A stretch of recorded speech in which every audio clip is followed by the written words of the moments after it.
blah, blah, blah, blah, blah, blah, blah, blah, blah, blah, blah, blah, blah. Oh, wow. This is luxurious.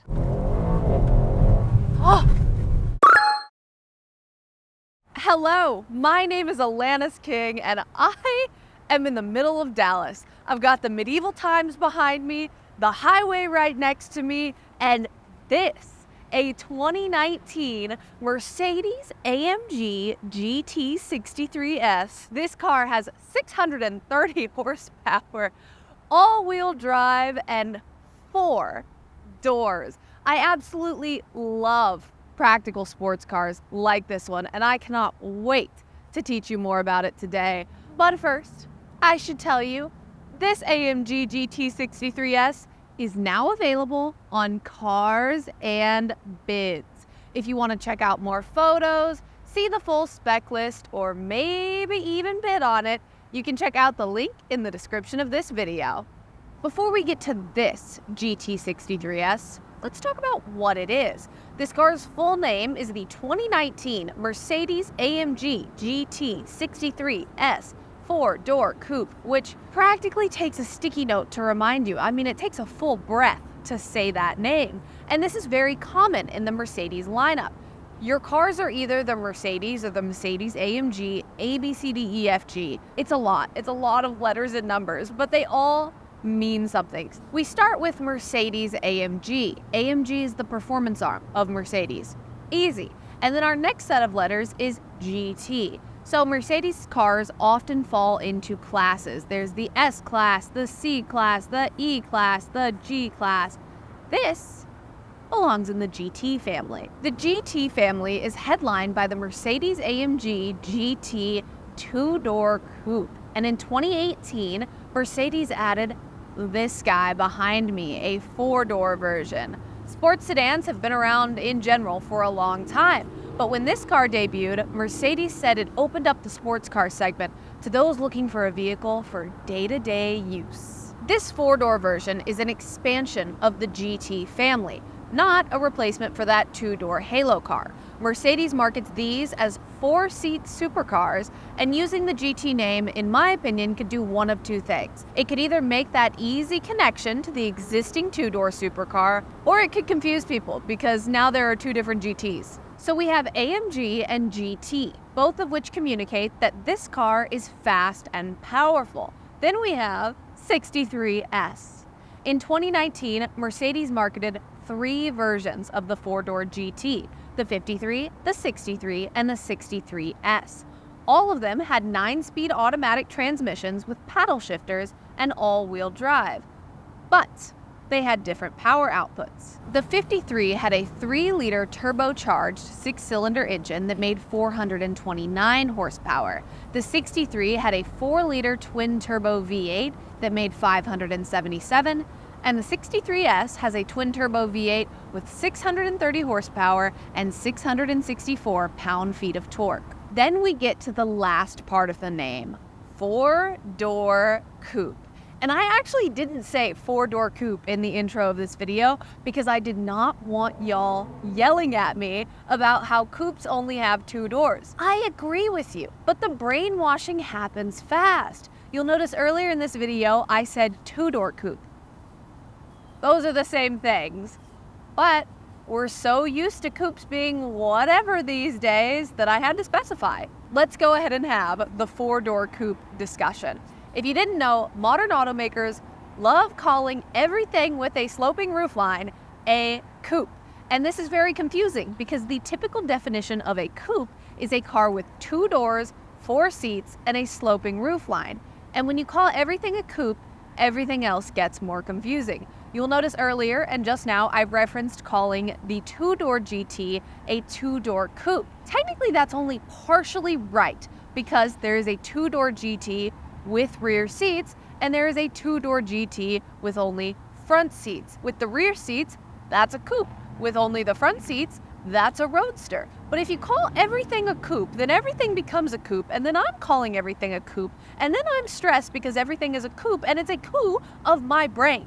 Thank you for listening to that. Here's where the 4-door coupe thing gets interesting. If it's not a 4-door coupe, then what is it? This, to me, in my little brain, is a sports sedan. But there is a segment of the population who will get mad at me for calling this a sports sedan because technically the trunk on this car is a hatchback.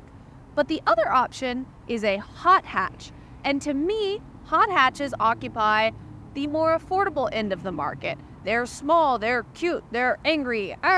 Sports sedans are the more expensive, more elegant version of that. So, if it's not a sports sedan and it's not a hot hatch, then what is it? I propose we call it a fast fastback. That's kind of cute. It's a fast fastback. So there you have it. This is the Mercedes AMG GT63 S 4-door coupe, which basically means this is the big fast one. And I think that is a much better name for it because a lot of automakers have these letter and number-centric naming systems, but it's extremely confusing for people who aren't familiar with cars or familiar with that automaker. Me saying that to a normal person just sounds like I'm saying the Mercedes blah blah blah blah blah blah blah blah blah blah blah blah, and expecting them to know what that means. It does a disservice to potential clientele who aren't exactly in the fold yet. It's a bigger barrier to entry when you have to learn what all of these letters and numbers mean before you know what this car is. So, this is the Mercedes AMG Big Fast One. So all of that ranting brings us to this car, the Mercedes AMG Big Fast One. And I was gonna tell you all about this engine, but I got distracted with warming my hands on it because it's kind of chilly out here today. And oh, it's emitting heat and it's so nice. Anyway, the thing that's emitting heat right here is a 4.0 liter twin turbocharged V8 with 630 horsepower and 664 pound-feet of torque. All of that power goes to all four wheels through a 9-speed automatic transmission, and it emits this wonderful heat while it does that. This car weighs 4,700 pounds, which is as much as 2 new Mazda Miatas. But it is so powerful and so fast that Mercedes said it can go from 0 to 60 miles per hour in 3.1 seconds. Car and Driver did it in 2.9. Woo! This car has optional carbon ceramic brakes if you need to stop in a hurry, 21-inch wheels, and the AMG Night Package, which blacks out the splitter, the mirrors, the window trim, and more. And I want to talk about these wheels and these carbon ceramic brakes because you pay a lot of money for carbon ceramic brakes, but the style choice on these wheels covers those carbon ceramic brakes. And I think it is such a flex to get these big blocky wheels, pay extra for the big blocky wheels, and they cover the big carbon ceramic brakes you also paid extra for. That means you got those carbon ceramics because you wanted them, not because you wanted to brag about them. That's cool. Let's talk about the looks of this car. It fits pretty well into Mercedes' current design language, which is round and bubbly, but also kind of angry at the same time. And that design language is very hotly debated. You're either into it or you're really, really not. And I'm personally into it. These cars look agreeably aggressive. They don't look like I'm gonna get a paper cut if I touch them because they're so sharp. But they also look, kind of scary. I like it. But there are plenty of people who think this car looks like it's angrily sniffing something, like it's a little nostril-y. There are people who think that about the entire current Mercedes design language, which is a completely fair way to feel. But I also think it's gonna age pretty well, honestly. Usually when cars have a rounded, bubbly design, it ages pretty well over the years. I think it ages better than like the fast, angular lines everywhere kind of cars, but we'll see. Call me in 15 years and ask me if I like it. I don't know, we'll find out. I also love this matte blue color option. It is amazing. In a land of cars that are black and white and gray, this rocks. Even though I do not like the phrase 4-door coupe, I love how these cars look. I think a sloping roofline is so elegant and beautiful, and it looks like it's slicing through the air so fast. Oh, it looks so good. This car, the Audi RS7, all of these cars with these sloping rooflines, They just look so nice, and it gives you the opportunity to put in a hatchback instead of a trunk, which gives you all this wonderful storage space. And speaking of storage space, got an idea. Okay, I lied. I didn't have a new idea. We're just doing what we always do. Welcome to the trunk test. How many Alanises fit in the back of the Mercedes AMG GT63 S 4-door coupe 4MATIC blah blah blah. The big fast one. That's what it's called. How many Alanises fit back here? I can go the comfortable route today, and I can just lay on down. Ready? Oh, wow. This is luxurious. The sides have these little pieces that jut out, and there was a moment where one of those pieces was coming straight from my face, and I was like, oh, I think I'm about to get a nose job courtesy of this car. But it's about 2.5 or 3 inches away from my nose, so we're safe. This trunk, if Alanis is flexible, is a solid 2 Alanises. Incredible. The big fast one has space for the whole family in the back. All right, we are inside the Mercedes AMG GT63 S 4-door coupe. And this interior is complex. There is a lot going on in here. And I think it's really interesting how some automakers go for complete minimalism. Nothing. Tesla Model 3. And then some automakers go for maximalism, like this car or a Bentley or something like this. There is so much going on in here. The air vents look like an imploding star in the solar system. They look like if you put your hand in it, they would suck your hand in. There is carbon fiber accent everywhere. There is interior lighting, all kinds of different buttons and track pads and striping down the seating and AMG logos and red seat belts and suede on the roof. And there is a lot going on in here. And I honestly really like it. I think this is a specific taste. Like any car with a lot of elements on the interior, it has to be in a style that you like. And some people will like this and some people won't like it as much. I really like it. I think it's different and cool, and it keeps your eyes busy. You're always noticing something new in here. Everything has a direction to it in here. The air vents suck inward. The engine start button has this sphere around it that has these motion lines on it. I mean, everything has patterns and directions, and it leads your eye all over the place in here. And I really like it. The interior of this car is busy, and that leads us to a notoriously busy part of a Mercedes interior, which is the infotainment screen. This infotainment screen is controlled by a trackpad. So I have my little trackpad and I can look at the screen. There's a lot going on in this screen. You can control all the elements of the car, but what I am most interested in controlling today is the interior. So you can start with the seats. You can go simple and do the driver's seat. You can get a massage in the driver's seat. I'm gonna pick hot, relaxing back. Oh wait, I turned on the driver's seat when I'm in the passenger seat. Hold on, not the driver's seat. Hot, relaxing back for me, thank you. So you can go simple like that and get a hot, relaxing back massage. Oh, it's going. I can feel it. So this turns on the seat heater and gives you a back massage. Incredible.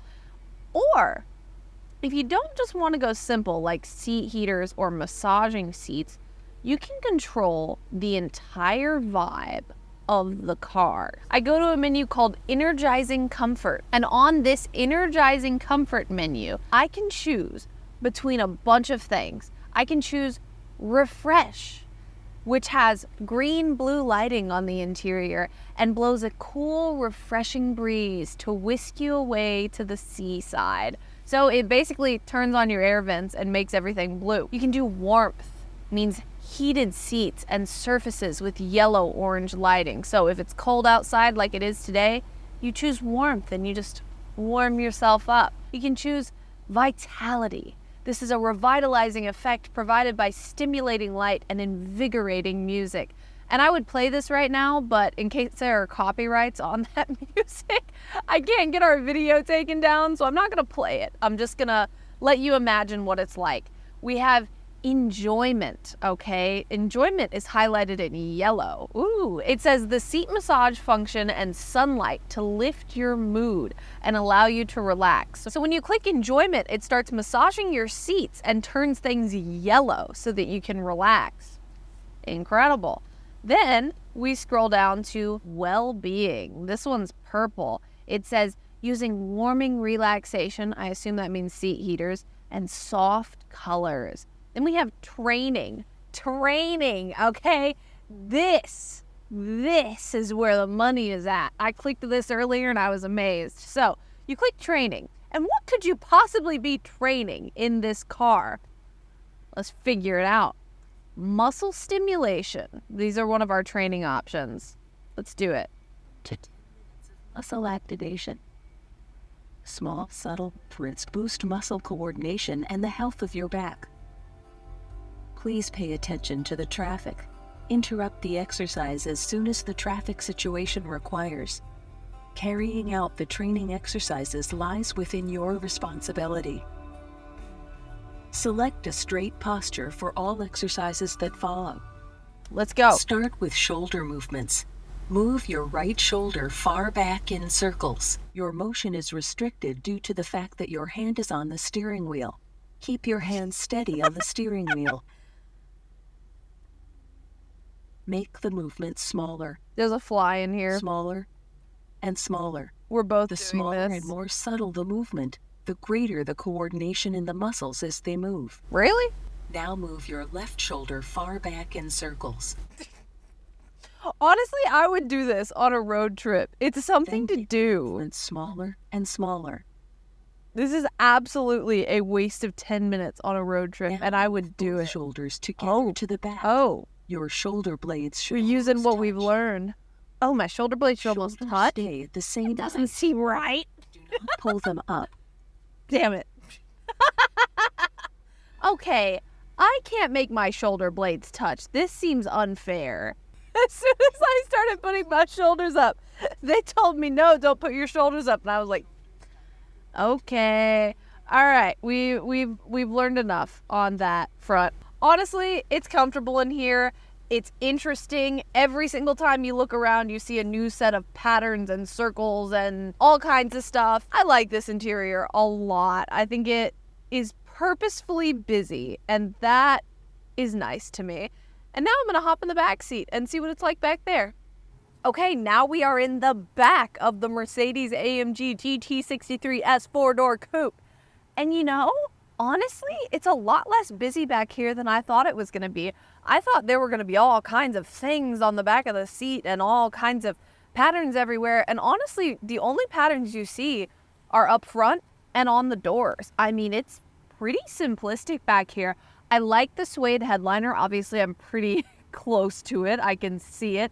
And I think it's a really nice touch to be able to have the suede right here. I have a decent amount of headroom back here. I'm 5'8.5", and this roof slopes upward when the outside roof starts sloping downward. So it goes upward to give me more space right here. It's higher right here, the ceiling, than it is right here, so that I have more space as this roof starts to descend. So 5'8.5", this is how much headroom I have.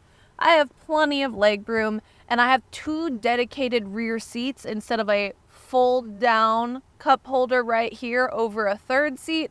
The cup holders and everything are stuck right there. So no one's sitting in the middle unless they want to be really, really, really uncomfortable. But I think a nice thing for the rear passengers is that over the hatch trunk thing, we have the cargo cover, and the cargo cover actually gives you a place to put your stuff. So if you have children back here and they have iPads and they want to stack their iPad behind them or something, they have a spot to do that. Other than that, I do think one feature this car could benefit from is having a longer sunroof, moonroof, glass, whatever it is right there, having a more panoramic one. That would be cool, and it would give the illusion of having more space back here. But you don't really need the illusion of having more space back here because you have a decent amount of space already. I just think as times move forward and cars get newer and newer, I think panoramic sunroofs will become the standard, and the smaller front passenger only sunroofs, you know, people will go, hey, the rear passengers want something too.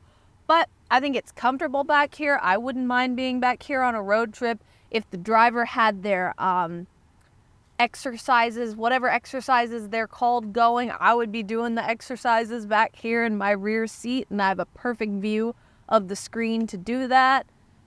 It's nice back here. All right, it is time to drive the Mercedes AMG GT63 S 4-door coupe. And I'm excited for the car, but let me just warn you ahead of time. It is 3 p.m. on a Friday in the middle of Dallas, and the traffic outside of this parking lot looks absolutely atrocious. I am going to do my best to at least be able to accelerate with this car a little bit.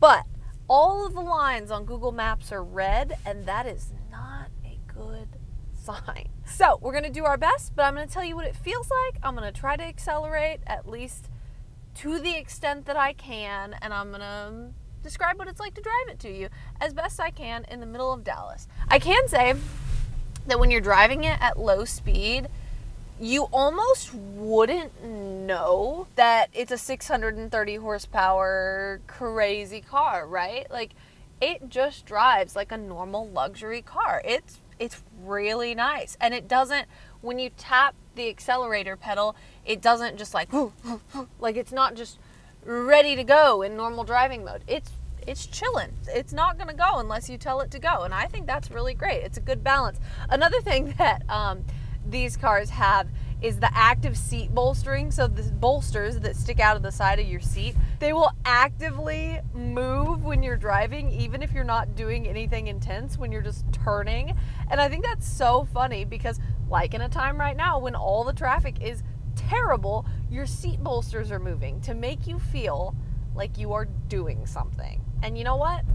It's a nice feeling. Just gives you a little squeeze, reminds you that the seat bolsters are there. One thing I notice is that the steering is immediately responsive, but also it just feels very laid back and luxurious. It doesn't just like go back and forth with your hands. It just glides with wherever your hands are pointing, right?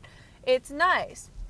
As I'm going over this really, really rough road, I can hear the road below me, and I do shake a little bit, but it's nothing annoying, right? I'm decently insulated from the road below me. It's fine. It sounds amazing, and it just like, you feel all that power start to go down and start to grip the pavement. Obviously, I had to accelerate just a little bit, right? So like, I floored it, didn't get quite to the floor, and then I let off pretty quickly because, again, I'm in a pretty low speed zone, so I can't really do much there. You can feel the wheels start to grip the pavement, and that's the fun of having like a high horsepower car that is all wheel drive. It's not just like braking underneath you, it is pushing that power down. Oh my goodness. I mean, this car is really nice because everything it does is extremely smooth. So when I speed up, the acceleration is so smooth. It sounds really smooth. It doesn't sound obnoxious, right? The accelerator pedal is also really smooth. Like, there's not a lot of tension there when you push down, but there's enough, and it just so smoothly goes to the floor, right? These carbon ceramics are like that. That's what it feels like when you when you brake with carbon ceramics. It's just that's exactly what it's like. And I got in this in just the middle of a downtown area, and I pulled up to a stop sign, and I just lightly started to tap the brake. It takes me by surprise, that just like biting braking motion, and I go, oh yeah, those are carbon ceramics. I love a sports sedan, a fastback. Oh my goodness, because it really is like I am going to my high-paying, really nice, amazing job in the city, and I want a really fast, incredible, luxurious car underneath me, and it just feels so nice to be in one of these cars. Like, it delivers the experience that you expect. All that power is just right there, and you have it whenever you could possibly want it. And I want it so badly right now, but y'all should see this traffic. It is red light for miles. Oh my goodness. Oh wow. Oh wow. Okay, I got 2 seconds to accelerate. The acceleration in this car, even not from 0, because I was probably going 20 when I accelerated just there, and I put the power down, and it's where you can kind of feel it in the center of your stomach, and you're like, it's like that part of a roller coaster where that part of your stomach just, you feel it just going in on itself. Oh yeah, you get that in this car. Oh my goodness. Oh yeah, okay, yeah, that has enough power, that's for sure. That's definitely enough. My favorite thing about cars like this, the fastback, sports sedans, you know what I'm talking about, is that they're so understated. Even when you just rip it, it doesn't just blow your eardrums, right? It doesn't echo off of every building in the city. It is that understated roar as you just launch forward, and it's incredible. Wow. I wish I could have taken this on some curvy roads and done some fun stuff, but such is life when you're in the middle of the city. So that was the 2019 Mercedes AMG GT63 S. It is a sports car in a practical disguise, and I absolutely love those. If you love those too, and you're interested in this AMG, maybe you want to check out more photos, see the full spec list, or bid on it, you can check out the link in the description of this video. While you do that, I'm going to check out the showtimes next door. See you next time.